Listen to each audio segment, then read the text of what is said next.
You know, time is a funny thing. It can feel like you haven't got enough of it, with every second escaping your grasp like sand seeping through your fingers, and you find yourself chasing something that you will never ever catch. But then, on the other hand, when you need time to feel exactly that way, you feel every single second stretching out and feeling more like you are stuck in the same 5 minutes, constantly looking at your watch, hoping that the seconds and minutes have ticked by, but they are at a standstill, seemingly. And other times, you can feel like you're stuck in a loop, repeating the same day over and over, like it's Groundhog Day. Waking up, going to work, clocking in, repeating the same jobs, clocking out, heading home, all to be repeated the next day with an almost nauseating amount of deja vu. Time is tricky. It's wibbly wobbly, as a famous doctor once said. And that is exactly what the protagonist of 12 Minutes is going through. Finding that he is repeating the same 12 minutes over and over and over and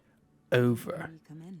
Time is a funny thing. Welcome to Eat Sleep Game. My name is Luke, and I have been playing 12 Minutes.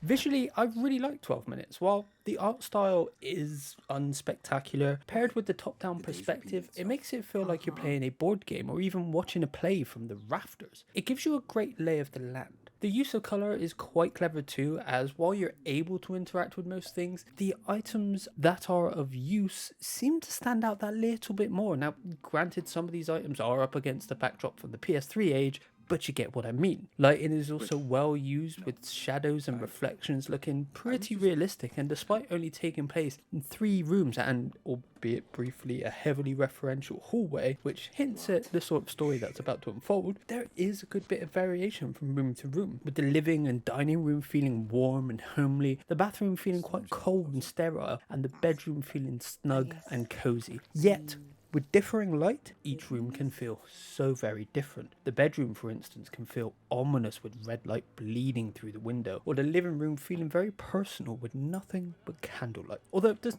anybody else think it's weird that these two do not own a single TV?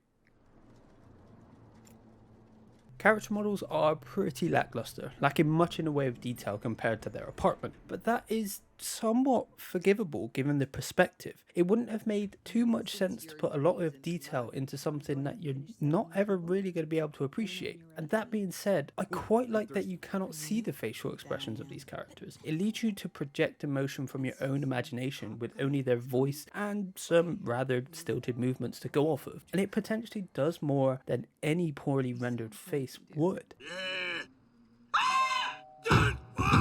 Otherwise, there isn't really too much to talk about here visually, but what they do have works pretty well.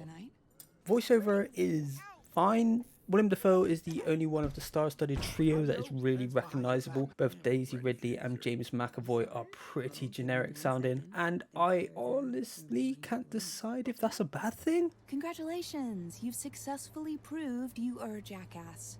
I often find when famous actors lend their voice to a video game character, I can be thrown out of the scene because of how recognisable their voices tend to be. But in 12 Minutes, Daisy Ridley and James McAvoy fade away, and you are left with the protagonist and his wife, as bland as they may be. But then, on the other hand, I felt that Defoe's unique vocals, although instantly recognisable, just fit his character really well. So I'm left quite torn on the vocal performance on the whole. The trio did an okay job in their respective roles, but I can't help but think that the big stars were perhaps unnecessary when there is a limitless supply of perfectly capable, dedicated voice actors that could have done the same job just as well, and maybe have even given a bit more depth to these characters, and the money used on those big stars could perhaps have been better spent elsewhere. The music used, especially in the opening credits, does a fantastic job of setting the tone and adding to the initial intrigue with its quirky and inquisitive tones. Otherwise, there's only a small smattering of music dotted around, but they are used well and tell you that you are heading in the right direction when you find or uncover something, or when things get tense. And again, the music does a pretty good job of conveying that tension, while being able to do little more than watch on as the life gets strangled out of your protagonist.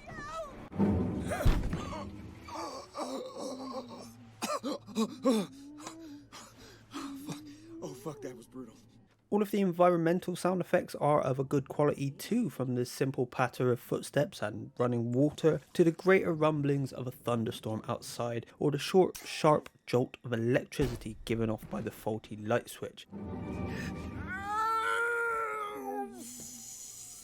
Fucking hell, that hurt so much the second time. Overall, sound design is pretty solid, if again somewhat unremarkable.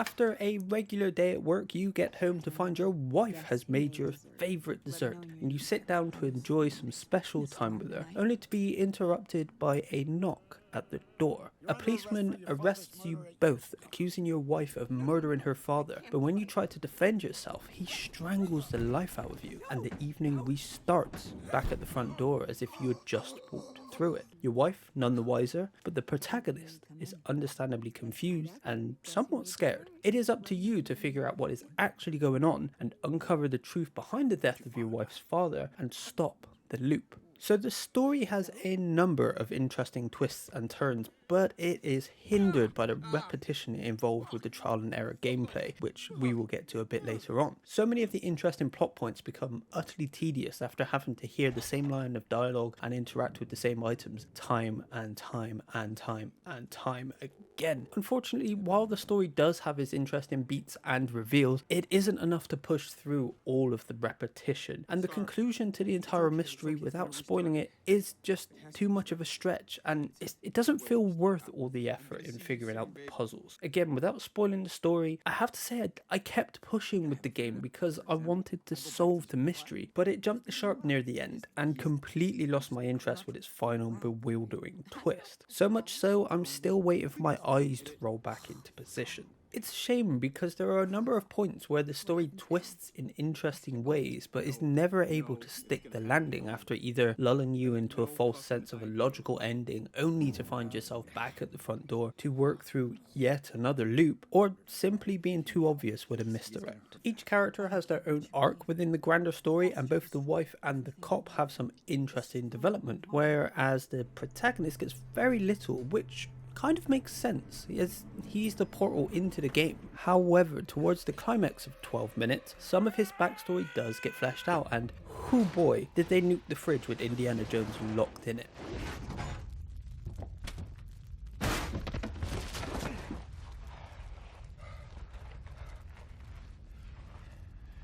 It just didn't make any sense with the logic of the game up to that point. I really wish the game had just stuck to a more grounded story. The first 2/3 feel like they are at least building somewhere, but that final third just feels slapped together a bit, like the devs had most of the story figured out, weren't quite sure of the climax, and found they were running out of time. Ultimately, the story just doesn't do enough to stay interesting beyond the twists and turns. With all this being said, the writing is not terrible at all. Most of the dialogue is well written and does come across as the way people would speak and act when facing tough conversations like those in 12 minutes. I especially love when the protagonist gets used to the resets and either brushes them off or makes a sarcastic comment about it, but again, that being said, the irony is not lost on me that the protagonist was getting meta frustrated with the night not ending, while I was getting literally frustrated that the game was not over.